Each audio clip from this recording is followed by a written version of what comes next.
Picture this, it's 1820 and you're standing in the Gila Mountains of what would one day become New Mexico. The morning sun is just beginning to paint those canyon walls the color of burnished gold, and the air carries that crisp, thin quality you only get at high altitude. Now, if you're thinking this sounds like the opening scene of some romanticized Western movie, stop right there. Because what you're about to witness isn't Hollywood's version of the American frontier. It's something far more complex, far more fascinating, and ultimately far more tragic.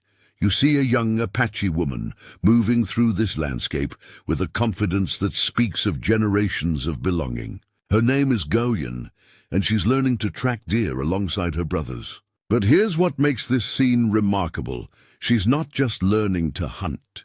She's absorbing a complete worldview, a way of understanding the relationship between human beings and the natural world that most of us today can barely comprehend. Watch her grandmother's hands, gnarled from decades of work, but steady as stone as she demonstrates which roots can break a fever, which leaves can stop bleeding from a wound. This isn't casual nature appreciation we're talking about.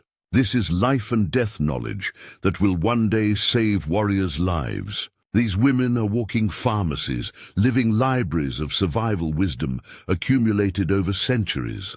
But let's pause here for a moment, because I want you to understand something crucial about Apache society that the history books often get wrong. When Hollywood shows us Native American cultures, they usually project European gender roles onto them. The men hunt and fight, the women cook and raise children. Simple, right? Wrong. Apache society operated on rules that would have seemed absolutely revolutionary to the Americans who were slowly making their way westward. Women owned the wickiups, the traditional Apache dwellings. They controlled food distribution throughout the band. And here's the kicker. Their councils could veto raids that risked too much for too little gain. Think about that for a second. In a culture we're often told was dominated by warrior men, women had the power to say, no, this fight isn't worth it. When Goyen eventually married, her husband would move to her family's territory, not the other way around. Power flowed through maternal lines, like water through those desert arroyos, sometimes hidden beneath the surface, but always vital, always present. This wasn't some primitive society stumbling toward enlightenment. This was a sophisticated culture that had figured out how to survive in one of the harshest environments on the North American continent. By 1848, when the Treaty of Guadalupe Hidalgo transferred Apache lands from Mexico to the United States with the stroke of a pen, without, I should mention, asking the Apache what they thought about this arrangement, women like Goyen had already survived Spanish colonization and Mexican expansion. They had adapted, learned new ways to resist, found methods to endure that their grandmothers never had to imagine. The Spanish had come seeking golden souls to convert. They were brutal, yes, but they were also relatively few in number, and they understood the concept of accommodation. You could be Apache and Catholic, at least on the surface. The Mexicans brought different pressures, more settlers, more conflicts over land and cattle, but still there were ways to navigate these relationships. But the Americans brought something entirely different to the table. They brought a hunger for complete dominion that could not tolerate Apache independence. They didn't want to convert the Apache or even necessarily to trade with them. They wanted the land, all of it. And they wanted the Apache gone. Now, during the 1850s, as tensions escalated like a slow-building thunderstorm, we begin to see individual women whose stories illuminate this larger tragedy. There's the medicine woman, whose dreams started showing her visions of soldiers in blue uniforms years before the first cavalry patrol appeared in Apache territory. Dreams of rivers running red, of mountains echoing with gunfire, of children crying in languages they'd never heard before. There's the widow who took over leadership of her band after Mangas Coloradas fell to American treachery. History doesn't even record her name. Isn't that telling? But Apache oral tradition remembers her as a strategist who kept 300 people alive for 2 years in the Dragoon Mountains, moving them like smoke whenever the soldiers got too close. And there's the young mother who killed a mountain lion with nothing but a hunting knife when it threatened her children. Now I want you to think about that for a moment. A mountain lion with a knife. This isn't some tall tale or campfire story. This is documented fact witnessed by multiple people. We're talking about a level of physical courage and skill that most of us can't even imagine. Each of these stories, each of these women, represents a thread in a larger tapestry that's being woven toward an inevitable and catastrophic climax. Because by the late 1850s, it was becoming clear that the Americans weren't going to be satisfied with peaceful coexistence. They weren't going to be content with trading relationships or buffer zones or any of the diplomatic solutions that had worked with previous colonizers. The discovery of gold in California had set off a human stampede across Apache territory. Thousands of prospectors, settlers, and soldiers were pouring through traditional Apache lands. The Transcontinental Railroad was being planned, and it would slice right through the heart of Apache country. The American government was beginning to develop what they would eventually call the reservation system, some euphemism for concentration camps that would attempt to turn nomadic hunters into sedentary farmers. And the Apache women, these daughters of the mountains, these keepers of ancient wisdom, these warriors who had never known defeat, they began to understand that they were facing an enemy unlike any their people had ever encountered. An enemy that didn't want tribute or accommodation or even submission. An enemy that wanted them to simply cease to exist as Apache people. So as 1860 approaches, as tensions build toward what historians will call the Apache Wars, we find women like Guyane making preparations their grandmothers never had to make. They're teaching their daughters not just which plants heal, but which can kill. They're showing them not just how to track deer, but how to move through enemy territory without leaving sign. They're preparing for a kind of war that will demand everything they have, everything they are, and everything they might become. The storm is coming to the sacred mountains, and these women can feel it in their bones. The year 1861 brought war to Apache territory on a scale that would have been unimaginable to Guyane's grandmother. And here's what makes this particularly tragic. While Americans were tearing each other apart in distant battlefields like Bull Run and Antietam, Apache women found themselves on the front lines of their own war for survival, a war that would receive a fraction of the attention given to the Civil War, but would prove just as devastating to those caught in its path. It was during this crucible that extraordinary individuals emerged, and none more remarkable than Lawson, sister of the great war chief Victorio. Now, when I tell you about Lawson's gift, I want you to resist the urge to dismiss it as superstition or folklore. Because whether you believe in such things or not, the historical record is clear. Lawson possessed an uncanny ability to sense the location and movement of enemy forces that saved Apache lives countless times. Picture her standing on a hilltop, arms outstretched toward the 4 directions, palms open to catch something invisible to the rest of us. When enemy soldiers were near, she claimed her palms would tingle, stronger in the direction of the threat, weaker as she turned away. To her brother Victorio, she could report not just where the cavalry camped, but how many days' travel they were, whether they brought Apache scouts as trackers, even sometimes their intended direction of march. Call it intuition, sharpened to an impossible degree. Call it a warrior's 6th sense, developed through years of survival. Or call it something beyond our understanding. The point is, it worked. And in a war where information could mean the difference between life and death for an entire band, Lawson's abilities made her as valuable as any rifle-carrying warrior. But let's be clear about what kind of war this had become by the 1870s. This wasn't the romanticized cavalry versus Indians conflict you've seen in movies. This was something far more brutal, far more personal, and infinitely more complex. The Americans had discovered that traditional military tactics, formations of soldiers marching across open ground, were worse than useless against Apache guerrilla warfare. So they adapted, and their adaptation was horrifying. The massacre at Camp Grant in 1871 shattered any remaining illusions about American intentions toward Apache people. 144 Apaches, mostly women and children, were clubbed to death in their sleep by a mob from Tucson. Let me repeat that: clubbed to death. Not shot in battle, not killed resisting arrest. Murdered while they slept under the protection of an American flag at a government camp where they'd been promised safety. 8-year-old girls were taken alive and sold into slavery in Mexico.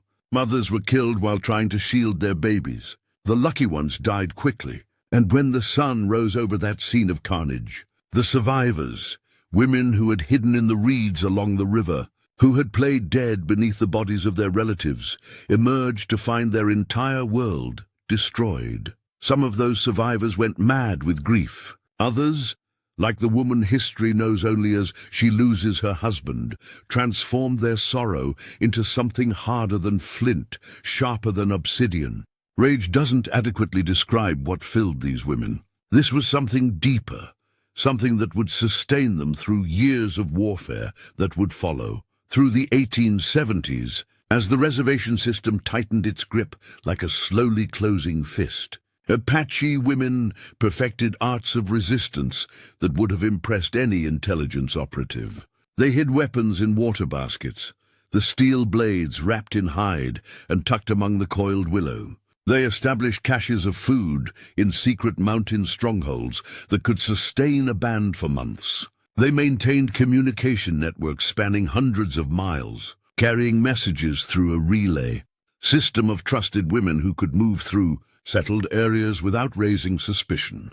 When Victorio led his great breakout from the San Carlos Reservation in 1877, escaping with his entire band into the wilderness, women didn't just follow along as camp followers. They made it possible. They knew which springs hadn't dried up during the drought years, which canyons offered protection from winter storms, which plants could sustain a band on the run when game was scarce. Imagine the level of geographical and botanical knowledge required for this. We're talking about women who carried in their heads detailed maps of thousands of square miles of some of the most rugged terrain in North America. They knew where to find water in a landscape that could kill an inexperienced traveler in 2 days. They understood the seasonal patterns of edible plants across elevation zones, from desert floor to mountain peak. This wasn't primitive survival. This was sophisticated environmental science passed down through generations. The story reaches its crescendo during the 1880s campaigns, when Apache resistance was being compressed into smaller and smaller pockets of the most remote mountain ranges. Women weren't just supporting the resistance anymore, they were the resistance. They fought with a desperate brilliance, born of having nothing left to lose. Guyenne, now a grandmother whose dark hair showed threads of silver, proved that age hadn't diminished her warrior spirit. When Comanche raiders killed her husband, she didn't mourn quietly and accept her loss. She infiltrated their camp alone, killed his murderer with her own hands, and escaped back to her people. Think about the level of skill and courage that required to track enemies across hundreds of miles of hostile territory, to slip past their sentries, to strike and escape without being detected. Then there's D'Arteste, whose name meant one who is always ready for war. She rode with Geronimo himself as both warrior and negotiator during those final desperate years. When the last free Apache band numbered only 38 fighters, D'Arteste was one of only 3 women among them. She could shoot as straight as any man, track as well as any scout, and negotiate in 3 languages when circumstances required diplomacy instead of violence. These weren't abstractions or symbols or noble savage stereotypes. These were individual women making impossible choices in impossible circumstances. They were mothers who had to decide whether to bring their children on raids where they might be killed, or leave them in hiding where they might starve. They were daughters who watched their fathers die and had to become leaders of their people overnight. They were wives who saw their husbands broken by reservation life and chose to follow the war trail instead of watching them slowly die inside. And always, they were fighting against time that was running out faster than water from a broken pot. Because by 1886, even the most optimistic among them had to face the truth that this war couldn't be won in any traditional sense. The question was no longer whether they could drive the Americans away. The question was whether anything recognizably Apache would survive what was coming next.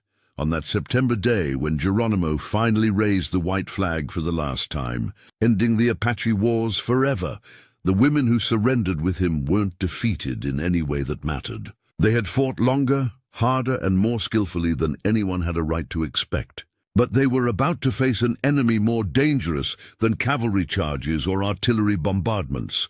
They were about to face the deliberate, systematic attempt to erase their very identity as Apache people. And that war, the war for the survival of Apache culture itself, was just beginning. September 4th, 1886, the date when Geronimo's final surrender officially ended Apache resistance. But if you think that marked the end of the story for Apache women, you've fundamentally misunderstood what we're dealing with here.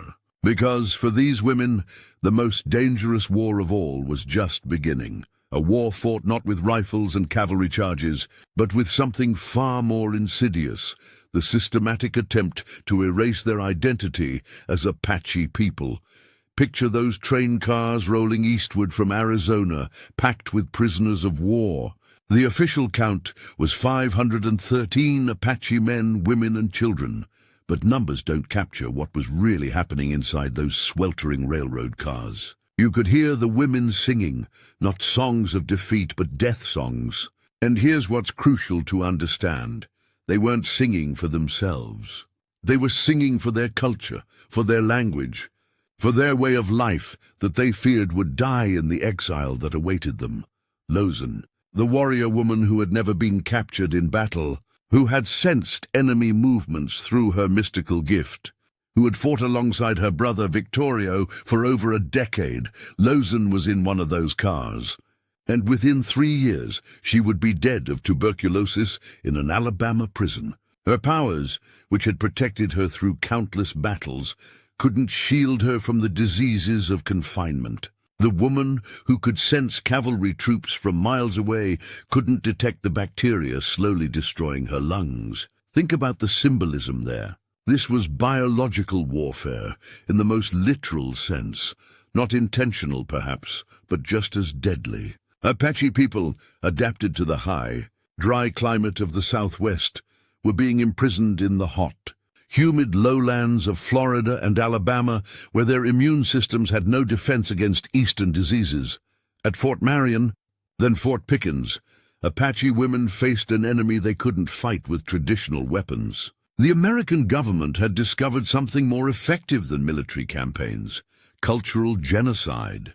Children were literally torn from their mothers' arms and shipped off to places like the Carlisle Indian School in Pennsylvania, where speaking Apache meant beatings and solitary confinement, where traditional clothing was confiscated and burned, where children were punished for even thinking in their native language. But watch what happened next, because this is where the story gets really remarkable. These women adapted, as they always had.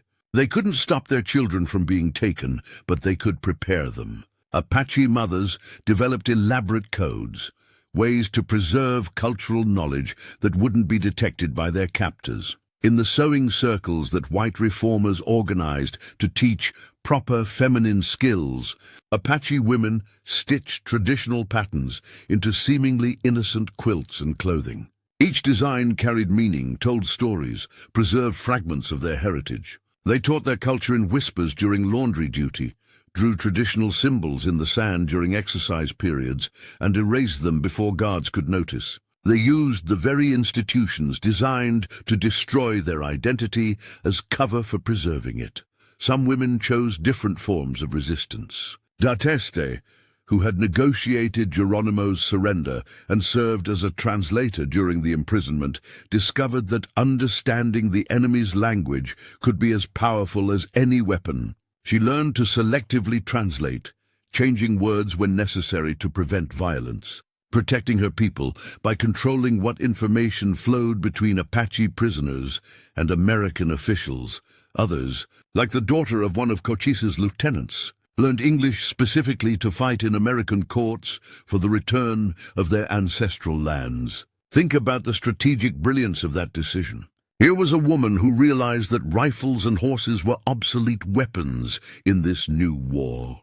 The battlefield had shifted to courtrooms and congressional hearings, and she armed herself accordingly with law books and legal precedents. The psychological warfare was relentless. Apache children returned from boarding schools speaking only English, unable to communicate with their own grandmothers. Families were separated for years at a time. Traditional religious ceremonies were forbidden under penalty of imprisonment.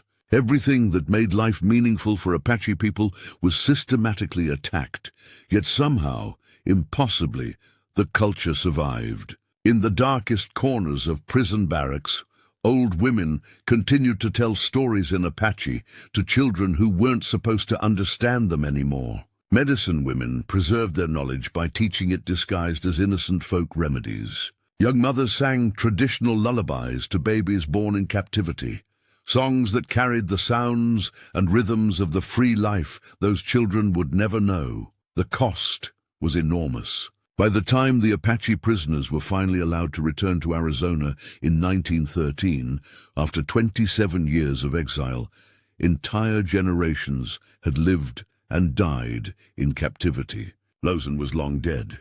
Many of the great war leaders had succumbed to disease or despair. Children had grown up as adults who had never seen their homeland.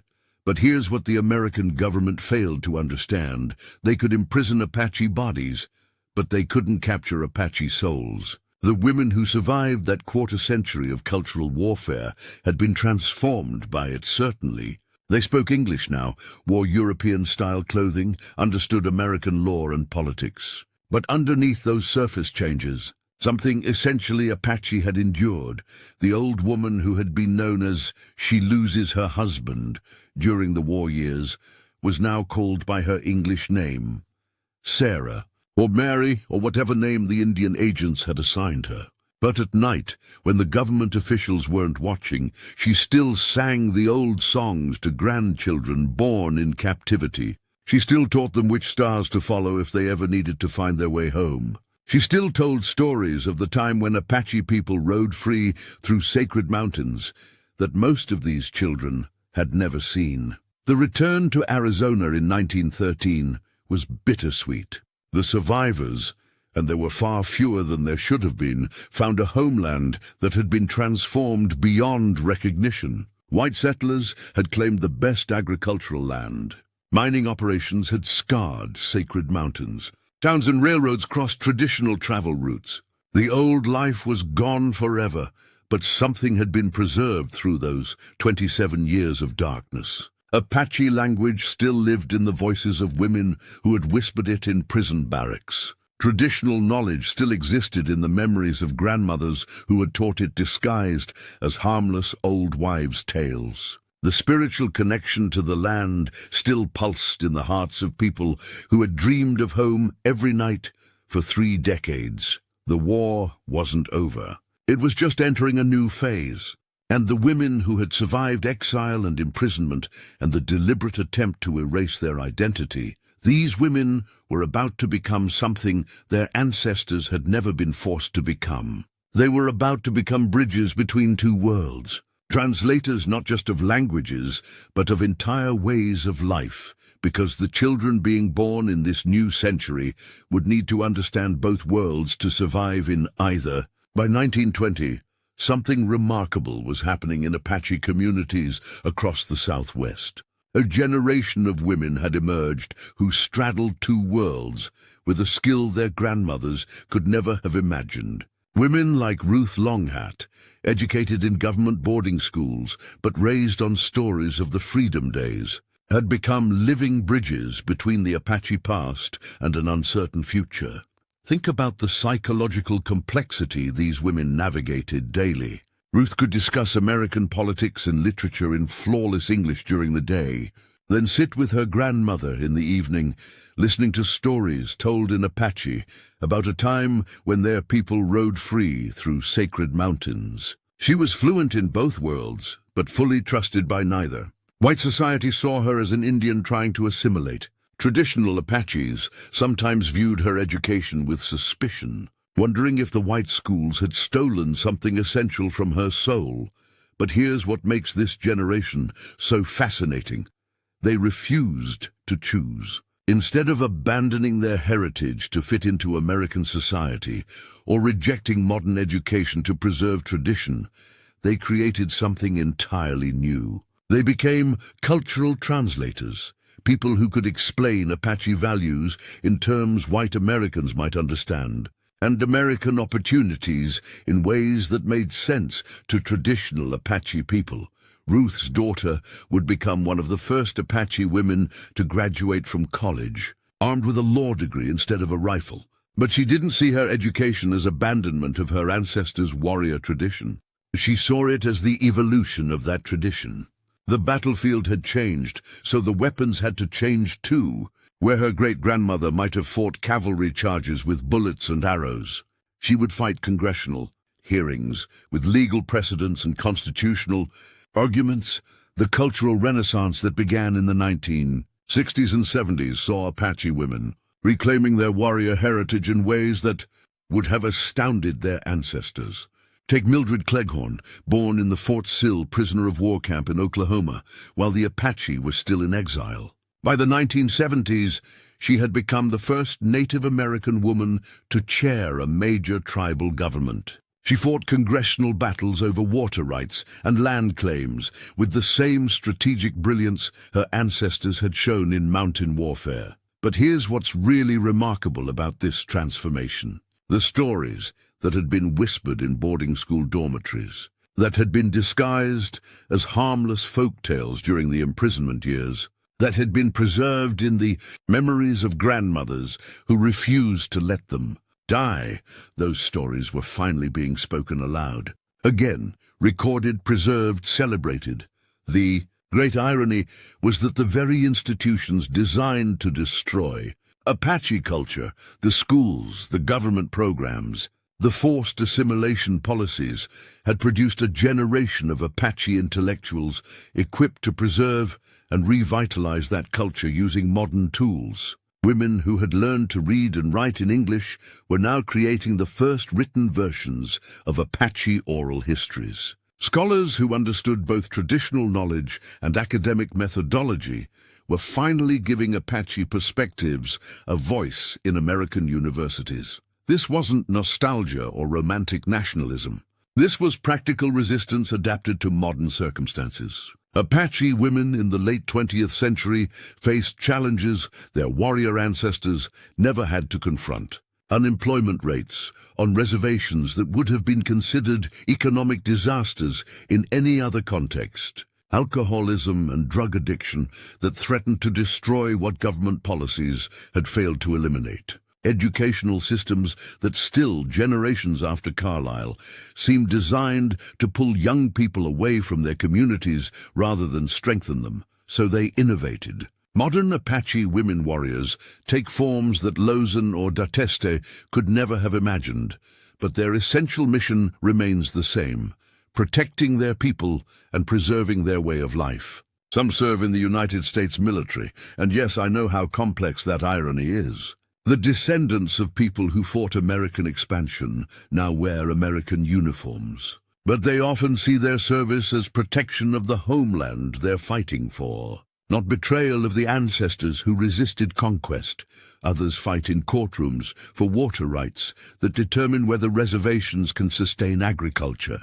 Still others work as doctors and nurses on reservations, healing with both traditional plant medicines and modern pharmaceuticals. The great-great-granddaughter of Lozin might be running a community health program that combines ancient Apache knowledge of healing plants with contemporary medical research. The descendant of Dateste might be teaching Apache, language to children who would otherwise grow up speaking only English, preserving the words and concepts that carry cultural DNA from the old days into the new century. These aren't museum pieces or historical curiosities. These are living languages that still contain ways of understanding the world that can't be translated into English without losing essential meaning. Perhaps most importantly, Apache women have reclaimed their role as keepers of tradition and agents of change simultaneously. At sunrise ceremonies, the traditional coming-of-age ritual for Apache girls, young women still run to the 4 directions just as Guyang did 2 centuries ago. But these same young women might go on to earn doctoral degrees in environmental science, using traditional ecological knowledge alongside modern research methods to protect sacred sites from mining operations or development projects. The mountains remember, and so do the women. Their strength didn't die in the Florida prisons or the boarding schools or the decades of poverty and discrimination that followed. It transformed, adapted, and endured. It learned to speak new languages while never forgetting the old ones. It discovered how to fight new battles while honoring ancient warriors. The final image I want to leave you with is this: a young Apache girl learning to track deer with her grandmother in the same mountains where Guyan learned those skills 200 years ago. The techniques are the same: reading sign, understanding animal behavior, moving silently through the landscape. But this girl also has a smartphone in her pocket, probably speaks 3 languages, and might use her tracking skills as foundation for a career in wildlife biology. The circle isn't broken despite every attempt to shatter it. It's expanded, complexified, strengthened by adaptation rather than weakened by change. The resistance continues, quiet as desert wind, certain as sunrise, and carried forward by women who understand that survival sometimes requires you to become something your ancestors never imagined, while never forgetting who your ancestors were. This is how cultures survive conquest. Not by freezing themselves in historical amber, but by growing new branches from ancient roots. The Apache women of today are warriors in ways their great-grandmothers could never have foreseen, but they're warriors nonetheless. And as long as young girls still learn to run toward the sunrise in the mountains that remember everything, that warrior tradition will continue to evolve, continue to adapt, and continue to endure.